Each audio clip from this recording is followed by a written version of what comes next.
मेरे प्रिय बंधुओं, जय माता दी। दोस्तों, आज नवरात्रि का, जैसा कि आप लोग जानते हैं कि गुप्त नवरात्रि चल रही है और गुप्त नवरात्रि का आज 7वां दिन है और 7वें दिन माता का 11वां अध्याय हम लोग संपूर्ण करेंगे आज। और अभी तक आप लोगों ने देखा कि माता भगवती ने दो दैत्यों, जैसा कि शुंभ और निशुंभ, दोनों दैत्यों का किस तरीके से वध किया। तो दुर्गा सप्तशती का पाठ अत्यंत ही प्रभावशाली है। जो लोग गुप्त रूप से गुप्त नवरात्रि में सुनते हैं, उनकी सभी मनोकामनाएं पूर्ण होती है और गुप्त रूप से ही मनोकामना उनकी पूरी हो जाती है।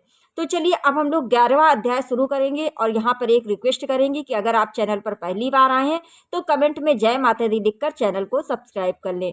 चलिए, आप ध्यान करिए माँ भगवती का और 11वें अध्याय की शुरुआत करते हैं। महर्षि मेघा कहते हैं, देवी द्वारा दैत्य के मारे जाने पर इंद्रादि देवता अग्नि को आगे करके उन कात्यायनी देवी की स्तुति करने लगे। उस समय अभीष्ट प्राप्त हो जाने के कारण उनके मुख खुले हुए थे। देवताओं ने कहा, हे शरणागतों के कष्ट दूर करने वाली देवी, तुम प्रसन्न हो। हे संपूर्ण जगत की माता, तुम प्रसन्न हो। हे विश्वेश्वरी, तुम विश्व की रक्षा करो, क्योंकि तुम ही इस चर और अचर की अधीश्वरी हो। हे देवी, तुम संपूर्ण जगत का आधार हो, क्योंकि पृथ्वी रूप में भी तुम ही स्थित हो। तुम ही अत्यंत पराक्रम वाली देवी हो। तुम ही असीम बल से युक्त वैष्णवी शक्ति हो और तुम ही विश्व की खोज परमात्मा हो। तुमने ही समस्त जगत को मोहित कर रखा है। तुम ही प्रसन्न होकर इस पृथ्वी पर मोक्ष की प्राप्ति कराती हो। हे देवी, समस्त विद्याएं तुम्हारे ही छिन्न भिन्न है स्वरूप हैं। इस जगत में जितनी स्त्रियां हैं, वे सब तुम्हारी ही मूर्तियां हैं। हे जगदम्बे, एकमात्र तुमने ही इस जगत को व्याप्त कर रखा है। तुम्हारी स्तुति क्या हो सकती है, क्योंकि तुम पराबुद्धि रूप हो। तुम स्वर्ग और मोक्ष देने वाली हो, अतः इसी रूप में तुम्हारी स्तुति की गई है। तुम्हारी स्तुति के लिए इसकी अच्छी और क्या उक्तियां हो सकती हैं। समस्त जनों के हृदय में बुद्धि रूप होकर निवास करने वाली, स्वर्ग तथा मोक्ष प्रदान करने वाली हे नारायणी देवी, तुम्हें नमस्कार है। कला, काष्ठा आदि के रूप में अवस्था परिवर्तन की ओर ले जाने वाली तथा प्राणियों का अंत करने में समर्थ नारायणी, तुम्हें नमस्कार है। हे नारायणी, तुम हर प्रकार से मंगल करने वाली मंगलमयी हो। हे शिवे, हे समस्त प्रयोजनों को सिद्ध करने वाली, हे शरणागत वत्सला, 3 नेत्रों वाली गौरी, तुम्हें नमस्कार है। हे सृष्टि पालन तथा संहार की शक्ति भूता सनातनी देवी, हे गुणों की आधार तथा सर्व गुणमयी नारायणी, तुम्हें नमस्कार है। हे शरण में आए हुए दीन दुखियों की रक्षा में तत्पर, सबकी पीड़ाओं को हरने वाली नारायणी, तुम्हें नमस्कार है। हे ब्रह्माणी के रूप में हंसों से जुते हुए विमान पर बैठने वाली और कुछ से अभिमंत्रित जल छिड़कने वाली नारायणी, तुम्हें नमस्कार है। महेश्वरी रूप में त्रिशूल, चंद्रमा और सर्पों को धारण करने वाली हे महावृषभ वाहिनी नारायणी, तुम्हें नमस्कार है।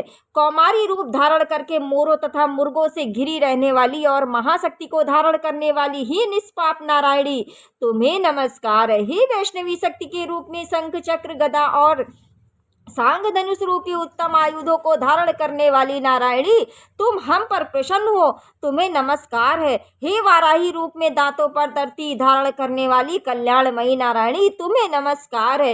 हे उग्र नरसिंह रूप में दैत्यों को मारने वाली, त्रिभुवन की रक्षा में संलग्न रहने वाली नारायणी, तुम्हें नमस्कार है। हे ऐन्द्री शक्ति के रूप में मस्तक पर किरीट तथा हाथ में महावज्र धारण करने वाली, सहस्त्र नेत्रों के धारण उज्जवल दिखने वाली और वृतासुर के प्राण हरने वाली नारायणी, तुम्हें नमस्कार है। शिवदूती स्वरूप में दैत्यों की विशाल सेना को नष्ट करने वाली, हे भयंकर रूप धारण करने वाली, हे महागर्जन करने वाली नारायणी, तुम्हें नमस्कार है।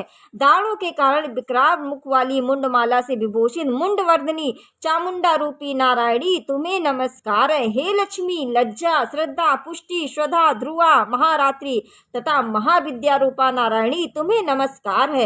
हे मेघा, सरस्वती, श्रेष्ठा, ऐश्वर्य रूपिणी पार्वती, महाकाली, नियता तथा अधीश्वरी रूपणी नारायणी, तुम्हें नमस्कार है। हे सर्वस्वरूपा, सर्वेश्वरी, सर्वशक्तिमान संपन्न देवी, हमारी भय से रक्षा करो, तुम्हें नमस्कार है। हे कात्यायनी, तीनों नेत्रों से विभूजित या तुम्हारा सौम्य मुख हर तरह के भयों से हमारी रक्षा करे, तुम्हें नमस्कार है।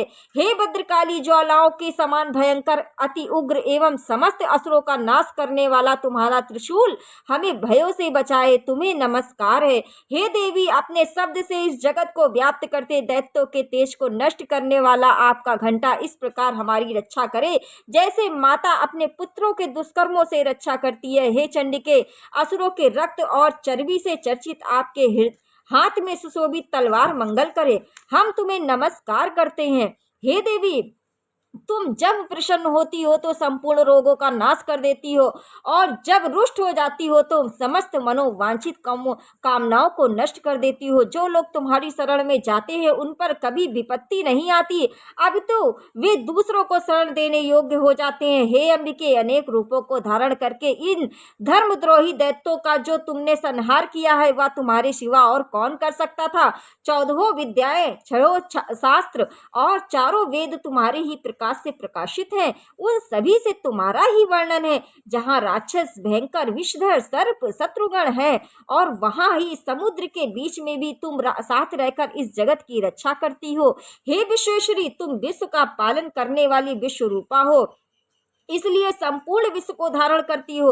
तुम ब्रह्मा, विष्णु, महेश की भी वंदनीय हो। जो लोग भक्ति पूर्वक तुम्हें नमस्कार करते हैं वे विश्व को आश्रय देने वाले हो जाते हैं। हे देवी, तुम प्रसन्न हो और असुरों का संहार कर तुमने जिस प्रकार हमारी रक्षा की है वैसे ही हमारे शत्रुओं से सदा हमारी रक्षा करती हो। संपूर्ण जगत के पाप नष्ट कर दो और पापों के फल स्वरूप होने वाली महामारी आदि बड़े बड़े उपद्रवों को शीघ्र ही दूर करो। विश्व की पीड़ा का समर करने वाली देवी, हम तुम्हारे चरणों में पड़े हैं, हम पर प्रसन्न हो। त्रिलोक निवासियों की पूजनीय परमेश्वरी, हम लोगों को वरदान दो। देवी ने कहा, हे देवताओं, मैं तुम्हें वर देने के लिए तैयार हूँ, तुम्हारी जो इच्छा है वह वर मांग लो, मैं अवश्य दूंगी। देवताओं ने कहा, हे सर्वेश्वरी, तीनों लोकों के निवासियों की समस्त पीड़ाओं को तुम इसी प्रकार हरती रहो और तुम्हारे शत्रुओं को इसी प्रकार नष्ट करती रहो। देवी ने कहा, व्यवस्थ वंतर के 28वें युग में 2 तथा अन्य दैत्य शुभ और निशुभ उत्पन्न होंगे। तब वे नंद गोप के घर में यशोदा के गर्भ से उत्पन्न होकर विंध्याचल पर्वत पर उन दोनों का संहार करूंगी। फिर अत्यंत भयंकर रूप से पृथ्वी पर अवतार लेकर मैं विप्र प्रचिति नामक दानवों का संहार करूंगी। उन भयंकर असुरों का भक्षण करते हुए मेरे दांत अनार के फूल के समान लाल हो जाएंगे।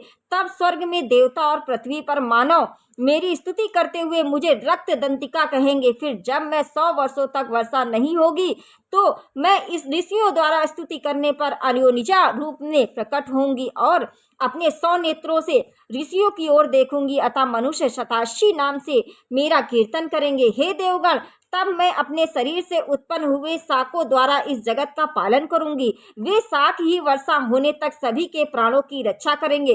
तब मैं इस पृथ्वी पर शाकंभरी के नाम से विख्यात होंगी। इसी अवतार में मैं दुर्गम नामक असुर का वध करूंगी, जिससे मैं दुर्गा देवी के नाम से प्रसिद्ध होंगी।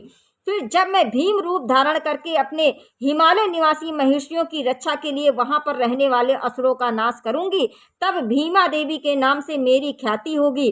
फिर जब अरुण नामक असुर तीनों लोकों को पीड़ित करेगा, तब मैं असंख्य ब्रह्मणों का रूप धारण करके उस असुर का वध करूंगी।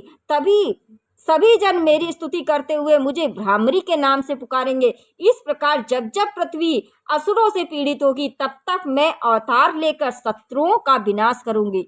तो देखिए दोस्तों, आपने सुना कि किस तरीके से माता रानी ने, माँ भगवती शत्रुओं का नाश करती है और हमें भय से मुक्त करती है, रोगों से हमें मुक्त करती है। तो चलिए दोस्तों, अब हम लोग कल पढ़ेंगे 11वां और 12वां अध्याय। तो यहाँ पर दोस्तों एक छोटी सी रिक्वेस्ट करेंगे, अगर कोई भी अगर चैनल पर पहली बार आया है तो प्लीज़ आप सभी से रिक्वेस्ट है कि चैनल को सब्सक्राइब कर लीजिएगा और कमेंट में जय माता दी लिखकर आप लोग ज़रूर से ज़रूर जाइएगा। चलिए दोस्तों, मिलते हैं नेक्स्ट वीडियो में। सभी को प्रेम से बोलिए जय माता दी।